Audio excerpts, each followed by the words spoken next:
Hello everyone, start करते हैं। आइए जी, इंट्रोडक्शन टू क्लास 12।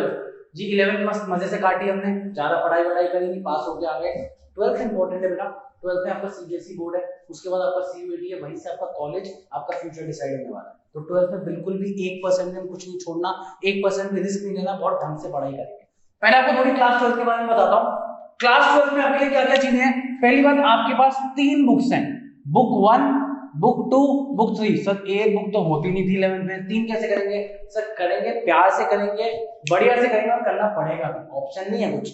ठीक है जी। बुक 1, बुक 2, बुक 3 के बारे में थोड़ी इन्फॉर्मेशन देता हूँ। पहली जो बुक है वो आपको पार्टनरशिप की चीजें सिखाएंगी।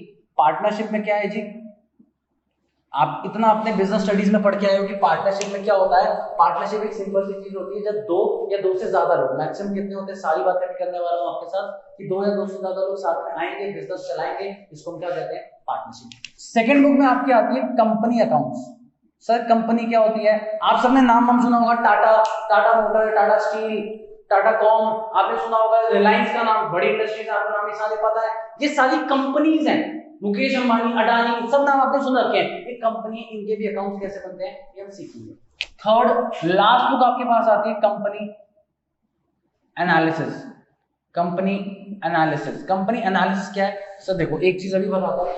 कंपनी एनालिसिस की जो बुक है वो थोड़ी बढ़िया लेवल की चीज है, वो ऐसी ऐरी गैरी चीज नहीं है कि मजे से हो जाए, उसमें मेहनत लगती है, बिल्कुल मेहनत लगती है, और बढ़िया चीज है, करने में मजा आएगा। जो आप कंपनी अकाउंट्स पढ़ोगे, कंपनी अपने फाइनेंशियल स्टेटमेंट्स की कैसे एनालिसिस करती है, उससे क्या क्या चीजें निकल के आती है, वो आपका किसका पार्ट रहने वाला है, कंपनी एनालिसिस का। अभी तक as per now CBSE board के हिसाब से पार्टनरशिप की बुक आती है 36 मार्क्स की, कंपनी की बुक आती है 24 मार्क्स की, और लास्ट बुक आती है 20 मार्क्स की। तो ये जी आपका बनता है टोटल 80 मार्क्स।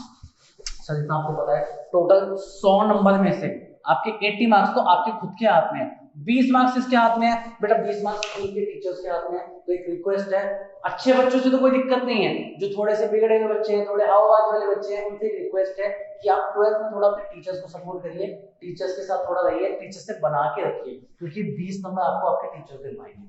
प्रैक्टिकल फाइल होगा, प्रैक्टिकल होगा, ये सारी चीजें आपको अपने टीचर्स दिलवाएंगे। प्रैक्टिकल के लिए भी क्या करना है, एंड ऑफ द ईयर का टाइम है, तब की तब देखेंगे। फिलहाल आपको ये चीज समझनी है, हम जो आप और मैं, हम किस में मेहनत कर सकते हैं, हम इस 80 नंबर के अंदर मेहनत कर सकते हैं कि 80 में से 80 कैसे स्कोर किया जाए।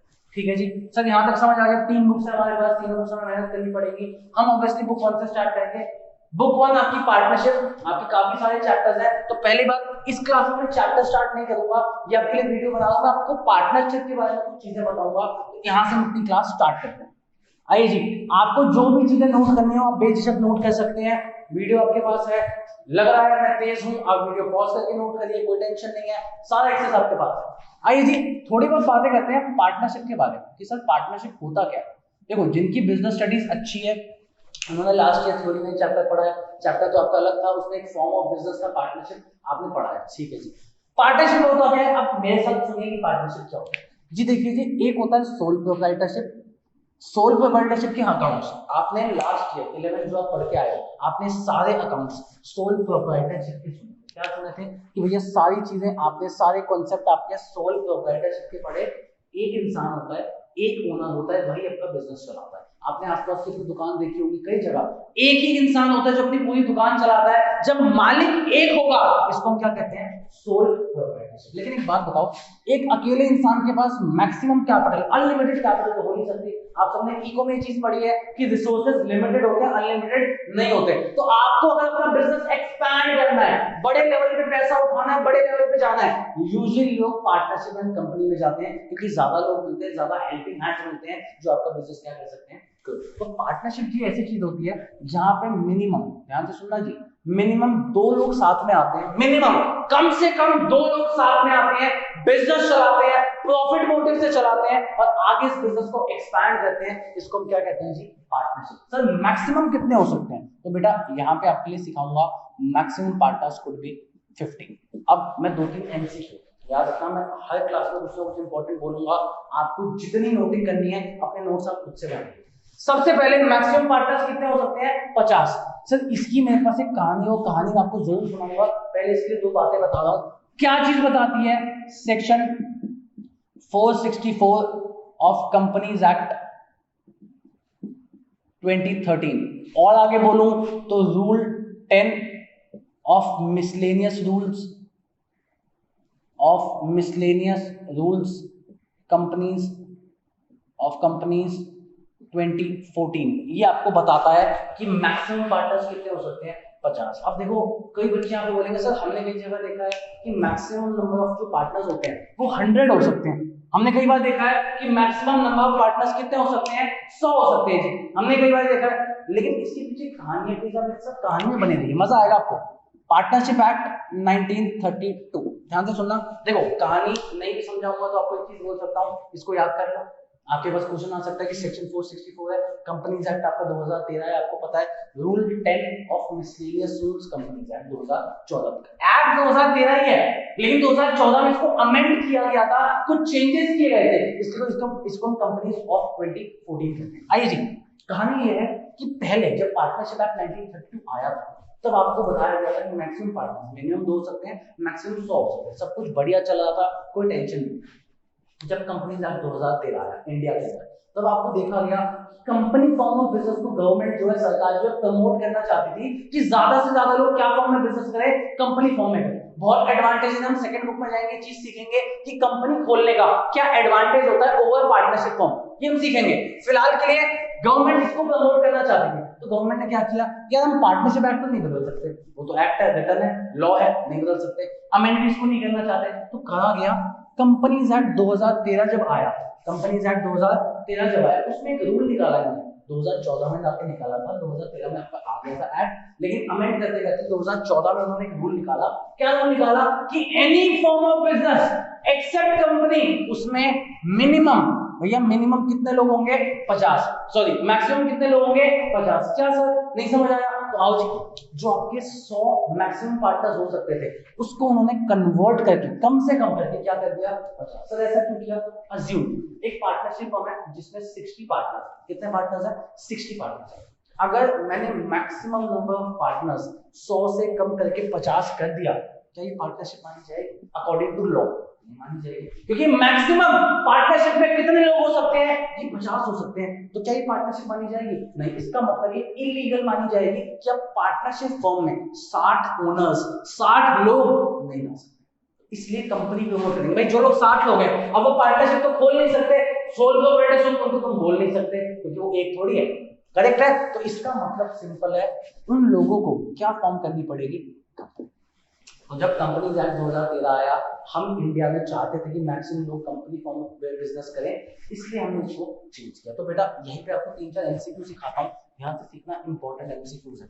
सबसे पहला एमसीक्यू बेटा, मिनिमम पार्टनर्स कितने होते हैं जी, मिनिमम होते हैं 2 पार्टनर्स, मिनिमम कितने होते हैं 2, मैक्सिमम सर कितने होते हैं, सर 100 नहीं होते, कितने होते हैं 50। दूसरा एमसीक्यू। तीसरा सर कौन सा सेक्शन बताता है, section 464 companies act 2013 rule 10 of miscellaneous rules companies act 2014। ठीक है सर, ये भी समझ लिया।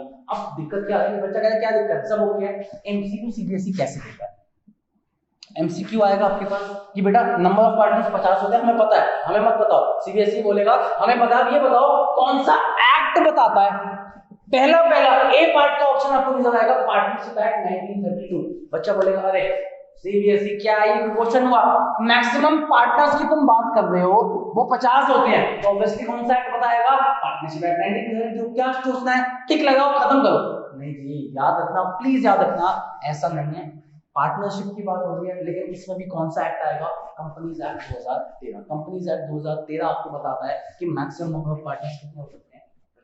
यहाँ तक कोई भी डाउट हो प्लीज आप वीडियो को रोक के वापस आपको देखनी हो वापस देखिए, कोई एक्स्ट्रा डाउट आता है कमेंट सेक्शन में डालिए, यहाँ तक कोई टेंशन होनी नहीं चाहिए, इसके बाद में आगे चलो। आइए जी, अज्यूम आपने नोट कर लिया होगा, नहीं किया तो प्लीज रोक के नोट करिएगा। आपने सीखा कि मैक्सिमम नंबर ऑफ पार्टनर्स कितने हो सकते हैं, 50। अब एक दो बातें प्लीज मेरे साथ और सुनिए, case studies. Example number 1, A B दो अच्छे दोस्त हैं, उन्होंने कहा यार बहुत पैसा है हमारे पास, अंधा पैसा हम छाप चुके हैं पिछले 40 सालों में, अब एक काम करते हैं, एक एनजीओ खोलते हैं। एनजीओ आप सबको पता है, non profit organisation, non government organisation, NGO खोलते हैं, ठीक है, फ्री में संस्था बनाएंगे, लोगों की हेल्प करेंगे, सेवा करेंगे, पैसा एक भी नहीं लेंगे। आओ जी, ए बी ने 10 लाख रुपए लगाए, ए ने बी ने लगाए 8 लाख रुपए, इन्होंने एक एनजीओ खोली फ्री में, कि भैया हम फ्री में लोगों को चीजें प्रोवाइड करेंगे। सिंपल सा क्वेश्चन है, दोनों ने साथ में आके कुछ बोला है, दो लोग हैं मिनिमम, क्या ये पार्टनरशिप है? क्या ये पार्टनरशिप मानी जाएगी? आंसर नहीं सर, नहीं मानी जाएगी। सर क्या दिक्कत है, दो लोग साथ में आ गए हैं, कुछ लेके आ रहे हैं, पैसा वैसा ला रहे हैं, कैपिटल लगा रहे हैं, कुछ खोल रहे हैं, क्यों नहीं मानी जाएगी? बेटा एक बात सुनना, पार्टनरशिप जो है वो हमेशा प्रॉफिट मोटिव से खुलनी चाहिए। क्या मोटिव क्या होना चाहिए? धंधा खोलने का, बिजनेस खोलने का, चाहे वो सोलो प्रोप्राइटरशिप हो, चाहे वो आपके लिए पार्टनरशिप हो, मोटिव क्या होना चाहिए? Profit motive. आपका पैसा कमाने का मोटिव होना चाहिए।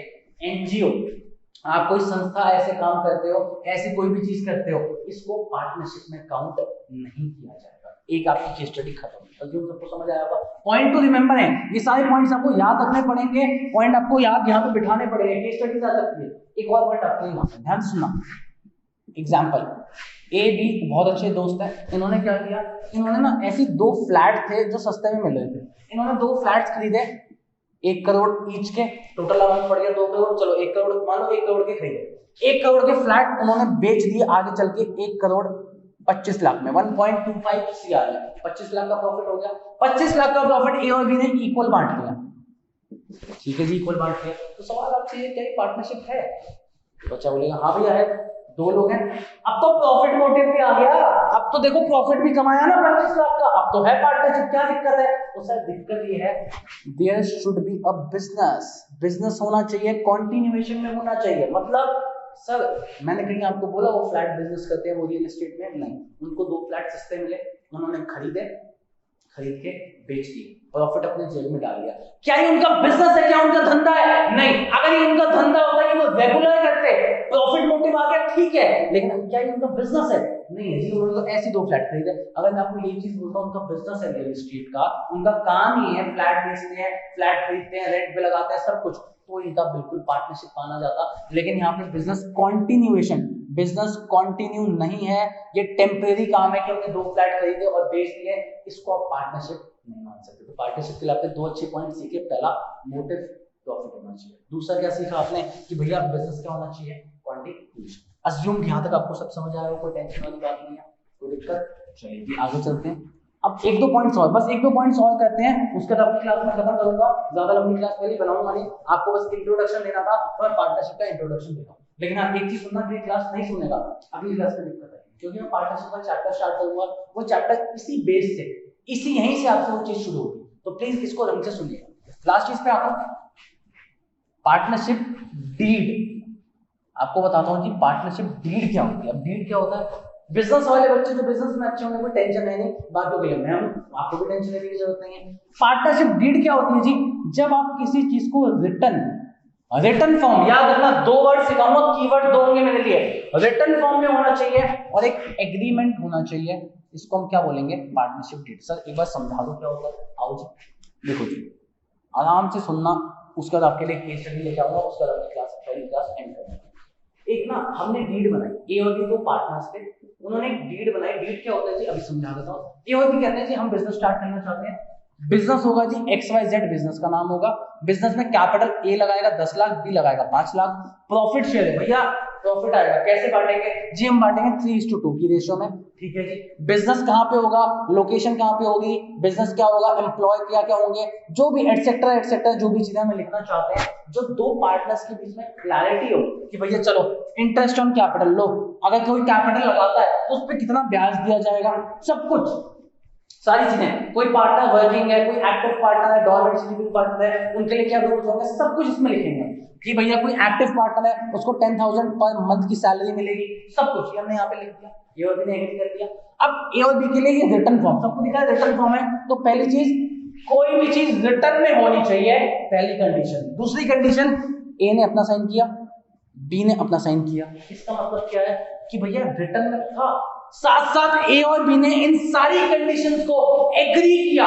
जब आप कंडीशंस को एग्री करते हो और वो चीज रिटर्न में होती है, इसको हम क्या कहते हैं? पार्टनरशिप। तो पार्टनरशिप डीड कुछ नहीं है, it is a written agreement among the partners, simple, among the partners, खत्म। रिटन एग्रीमेंट है, रिटन आपको दिख रहा है, पार्टनर्स ने एग्री कर दिया सारी बातों को, तो भैया आपके लिए क्या है? पार्टनरशिप। सर ठीक है, एक केस स्टडी, ये सब आपके सामने आराम से लिखिए, कुछ नहीं। एक केस स्टडी आपके लिए मैं लाया हूं, ध्यान से सुनिएगा, मजेदार केस स्टडी है जी। हम दो दोस्त हैं, मैं रौनक, मेरा एक फ्रेंड दक्ष। हमने क्या सोचा, कोविड में उसका बिजनेस भी खराब हुआ, मेरा बिजनेस भी खराब हुआ, हमारे बिजनेस थे, हमारा बहुत पैसा लगा, बहुत पैसा डूबा कोविड जैसी सिचुएशन में। कोविड से जब हम निकले, हमने सोचा एक काम करते हैं दक्ष भाई, हम एक कैफे खोलते हैं। कैफे खोलने से क्या होगा, हम फूड एंड बेवरेज इंडस्ट्री में जाएंगे, बहुत पैसा है, अच्छा चेन सेटअप करोगे तो अच्छा पैसा है, मेहनत करेंगे पैसा कमाएंगे। ठीक है जी। एक दिन ऐसे दक्ष और मैं, हम दोनों रात को ऐसे टहलने निकले, जिम के बाद हम टहलने निकले कि चलो थोड़ा बात करते हैं, बिजनेस कैसे सेटअप करना है। हम चलते रहे, साथ में हमने उठाई एक एक आइसक्रीम। भैया जिम जाते हैं फिर भी चलो कभी कभी तो एंटरटेन कर सकते हैं अपने आप को। ठीक है जी, एक एक आइसक्रीम उठाई हमने। अब दक्ष भैया कहते हैं दोनों के काम करते हैं, कल से बिजनेस स्टार्ट करते हैं, कल या परसों से स्टार्ट करते हैं, लेट नहीं करते। फर्स्ट मूविंग एडवांटेज चाहिए होता है हमें हमारे एरिया में, बिजनेस स्टडीज। ठीक है जी, हमें एक एडवांटेज मिलेगा। क्या एडवांटेज मिलेगा, हमारे एरिया में कोई ऐसा कैफे नहीं है, कैफे खोलते हैं, शुरू करते हैं। मैं कहता दक्ष भाई बताओ कैसे शुरू करना है, आप एक्सपर्ट हो, हमें तो हमारा कहाँ इतनी नॉलेज है, आप बताओ। दक्ष भैया कहते हैं कि देखो जी, एक जगह लेते हैं, 4-5 लाख रुपए वहां पे लगेंगे, एक जगह ले लेंगे, यहाँ पे लेंगे जगह, ऐसे ऐसी जगह लेंगे, पोश एरिया में लेंगे। सब भैया ने बता दिया, सारा प्रोसीजर भैया ने बता दिया।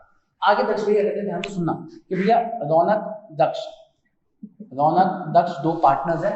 अब हम पार्टनरशिप में धंधा शुरू करना चाहते हैं, क्योंकि अकेले तो है नहीं, सिंगल बंदा सोल पार्टनरशिप होता है, कंपनी तक हमें भी जानी है, हम दो ही हैं, हम सोचते हैं पार्टनरशिप शुरू करते हैं। ठीक है जी, हमने शुरू करना चाहा, हमने आगे कहा, मैंने कहा रौनक भैया, दक्ष भैया ने कहा रौनक भैया एक बात बताओ, आप कितना पैसा लगा सकते हो। मैं कहता देखो जी, मैं तो छोटा मोटा आदमी, क्या ही कमा लेता हूँ, छोटा मोटा पैसा है, एक काम करो चलो मैं 5 लाख आपके बिजनेस में इन्वेस्ट करता हूँ। ठीक है, तो मेरी कैपिटल कितनी हो गई, 5 लाख, मैंने invested in the business, it's called capital. ठीक है, दक्ष भैया कहते हैं चलो मेरे पास थोड़ा ज्यादा पड़ा है, मैं एक बार 7 लाख इस बिजनेस में लगाता हूँ, कोई दिक्कत नहीं। दक्ष भैया आगे कहते हैं कि काम करो, अच्छा एक चीज सुनना, हम ये सब चलते चलते फोकस इस बात पे रखना कि हम आइसक्रीम खाते खाते सारी बातें कर रहे हैं, याद रखना ये पॉइंट इंपॉर्टेंट है, फोकस यहाँ पे जाना चाहिए। हम आइसक्रीम खाते खाते आराम से बातें कर रहे हैं। दक्ष भैया कहते हैं रेशियो क्या रखें, प्रॉफिट शेयरिंग रेशियो। मैं कहा काम करो आप 1:2 रख लो। दक्ष कहता है क्यों भैया, आप कम क्यों लोगे। कहता है मैंने कम पैसा लगाया, तू मेहनत भी ज्यादा करेगा, भाई मेरा तो पढ़ाने का भी काम है, तो मेहनत ज्यादा करेगा तो एक काम कर, तू ज्यादा प्रॉफिट है। दक्ष कहता है कोई बात नहीं। फिर दक्ष भैया ने हमारी बात हुई यार इंटरेस्ट ऑन कैपिटल, जो पैसा हम लगा रहे हैं उस पर इंटरेस्ट हम देंगे 10% पर एनम, ऐसे एटसेट्रा हमारी काफी बातें हो गई, काफी हमने डिस्कस कर लिया, ऐसे बिजनेस चलाएंगे। तो सवाल आपसे ये है कि स्टडी आज भी आपने सबने सुनी होगी, आइसक्रीम खाते खाते नहीं बातें करते हैं, तो सवाल आपसे ये क्या ये पार्टनरशिप डीड है।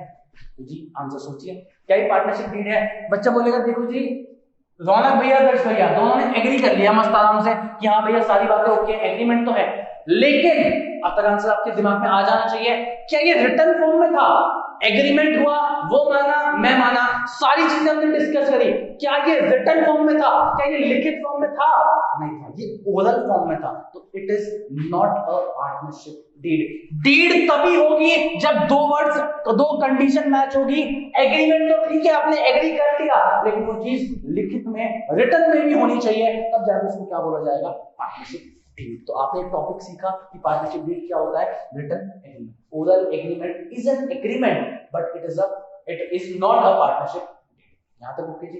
एक बात छोटी सी बताओ, क्या पार्टनरशिप डीड बनाना रिटन एग्रीमेंट बनाना मैंडेटरी है। सवाल देखिए, देखो मेरे जितने भी सवाल मैं आपको सिखा रहा हूं, आपका दिमाग इससे खुलने वाला, ये चीजें आप नोट करिए, एमसीक्यू का पार्ट है, केस बेस्ड एमसीक्यू का पार्ट है, सीबीएसई सब चीजें बहुत प्यार से डाल सकता है, बड़ी बात कुछ भी नहीं है इसमें। सवाल ये है क्या पार्टनरशिप डीड बनाना मैंडेटरी है, तो बच्चा बोलेगा हाँ बनाना चाहिए, मैं कहूंगा बनाना मैंडेटरी नहीं है भैया। पार्टनरशिप एक्ट 1932 उसके रूल्स कहते हैं आपको डीड बनानी मैंडेटरी है। दक्ष और रौनक हम अच्छे पार्टनर्स हैं, हम अच्छे दोस्त हैं, उससे पहले हम जानते हैं एक दूसरे को बहुत साल से, एक दूसरे के साथ हैं, तो हमें रिटर्न की जरूरत नहीं है, हमें एक दूसरे पर भरोसा है, हम ऐसे ओरल एग्रीमेंट में अपना धंधा चला सकते हैं, रिटर्न की जरूरत नहीं। तो आपने क्या सीखा, पार्टनरशिप डीड बनाना मैंडेटरी, जरूरी बिल्कुल भी ठीक है जी, नहीं है मान लिया। लेकिन एक बात बताओ, अगर आप पार्टनरशिप डीड बनाते हो, चलो मैं कह रहा हूं जरूरी नहीं है, लेकिन आपने बना लिया, आपने रिटर्न में बना लिया, तो आपके पास क्या क्या बेनिफिट्स आएंगे। तो बेनिफिट ये सुनना, पहला बेनिफिट, फ्यूचर में कोई भी चीज को लेके दिक्कत नहीं होने वाली, क्योंकि हमारी सारी चीजें रिटर्न फॉर्म है। भाई ओरल जो हमने बोला, जितनी भी चीजें हमने बोली, उससे क्या हो गया, बोलने से क्या हुआ, कल को हम पलट गए, कल को कुछ दिक्कत हुई, हम भूल गए, तो जब सारी चीजें लिखित में है तो हम कुछ भूलेंगे नहीं, सारी चीजें आपको मिलेंगी। दूसरी बात, फ्यूचर में कॉन्फ्लिक्ट्स, डिस्प्यूट्स कम होंगे। क्यों कम होंगे सर अभी के लिए मैंने बोला कि दक्ष भैया और मैं हमारी रेशो 1:2 रहेगी, कल को मैं पलट गया तो मैं कहीं बिजनेस तो बहुत करोड़ों कमा रहा है, लालच आ गया तो नहीं भैया दक्ष भैया मुझे भी एक्स्ट्रा पैसा चाहिए, मुझे इक्वल करनी है रेशियो, भैया दर्श भैया बोलेंगे क्यों करनी है, दर्श भैया मेरी लड़ाई हो सकती है, तो फ्यूचर में डिस्प्यूट से बचने के लिए, कॉन्फ्लिक्ट से बचने के लिए आपसे बोला जाता है कि आप गिट बनानी जरूरी है, मैंडेटरी है? नहीं जी, मैंडेटरी तो नहीं है, आप बना लो, उससे आपका ही फायदा है कि आपकी लड़ाई वगैरह कुछ भी नहीं। यहाँ तक कोई दिक्कत, कोई टेंशन? आपने पार्टनरशिप डीड के बारे में चीजें सीखी हैं। अब अज्यूम करता हूँ आपको जितना इंट्रोडक्शन मैंने दिया, जितनी भी देर की क्लास हुई है, आपको इस चीज समझ आई होगी, कोई टेंशन नहीं होगी। फिलहाल के लिए मैं बस इतना ही कहूंगा कि आज के लिए ऑलमोस्ट इतना बहुत है। एक चीज बस आपको बता रहा हूँ ताकि आप नेक्स्ट क्लास में उसके लिए प्रिपेयर रहो। पार्टनरशिप हमने शुरू किया है, पार्टनरशिप की यूनिट के अंदर आपके काफी सारे चैप्टर्स हैं, fundamentals of partnership, goodwill, change in PSR, admission of partner, retirement death and dissolution of partnership. 5 chapters हैं आपके पास। हम स्टार्ट करने वाले हैं चैप्टर 1 से, फंडामेंटल्स ऑफ पार्टनरशिप। हम कल से स्टार्ट करेंगे। उसके लिए इतना जरूरी है कि आपके प्लीज बेसिक सी चीजें रिवाइज जरूर करके आइएगा। Thank you so much, Radhe Radhe. मिलते हैं आपसे नेक्स्ट क्लास में, चैप्टर स्टार्ट करेंगे fundamentals of partnership. Thank you so much.